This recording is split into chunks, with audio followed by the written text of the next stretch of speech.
In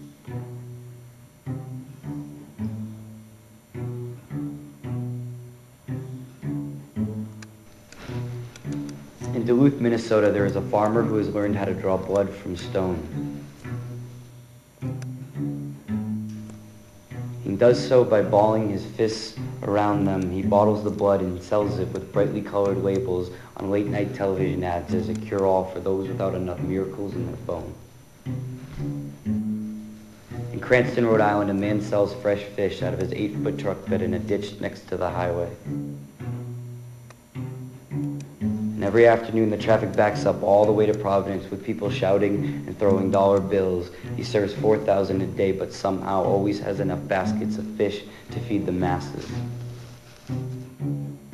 In Daytona, Indiana, a man hammers railroad spikes into the earth for a train that hasn't run in 70 years. He claims he's out there doing God's work because God, well, he sure as hell isn't going to get out there and do it himself. In Topeka, Kansas, there is a man who sews genuine leather Bible belts. One size fits all. Prices are negotiable, but no one gets them for free. And above his workbench, he hangs a sign that says, "All shoplifters get the Book of Revelation tanned into their backside." In Sioux Falls, South Dakota, there is a round-eyed woman with hair down to her lower back who will dig her fingernails into your thighs and make you forget all your quarrels with God, but she also does so for a price.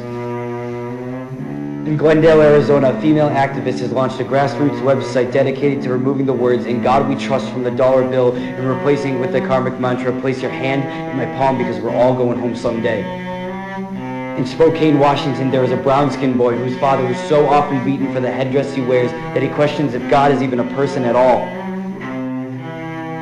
In Lexington, Kentucky, an elderly couple runs an all-night diner out of their garage that serves the finest mint juleps in Derby country. Make them one at a time, the way you're supposed to, and serve them in silver cups because it just tastes better that way. Out-of-towners get one on the house. They know that the grass down there isn't really blue, but they call it that anyway for the sacred tradition.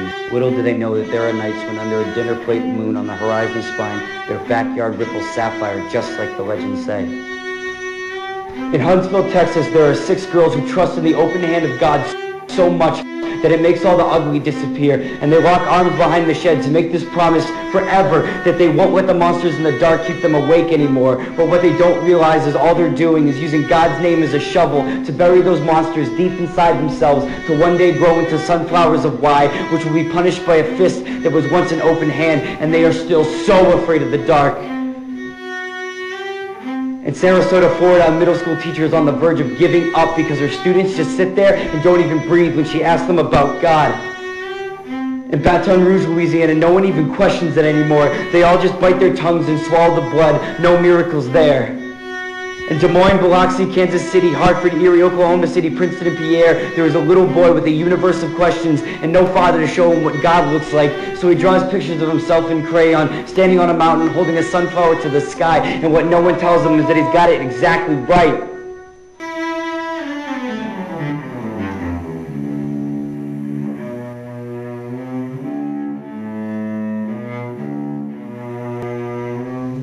Down a dogwood road through an archway of bending trees somewhere outside Reading, Pennsylvania, a young priest carries 2 wineskins down to the river's mouth and fills them to the brim.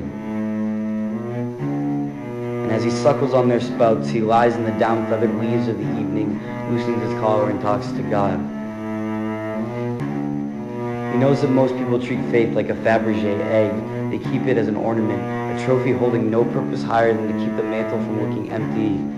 Both are shattered easily and get swept away, so he keeps his own in a safe underneath the living room floor. He drinks his river water down to the last drop until both skins are soft and flat, and as he falls asleep beneath the dinner plate moon, the sweet smell of wine on his breath calls the fireflies from the trees. And they don't need to know who God is to be a miracle.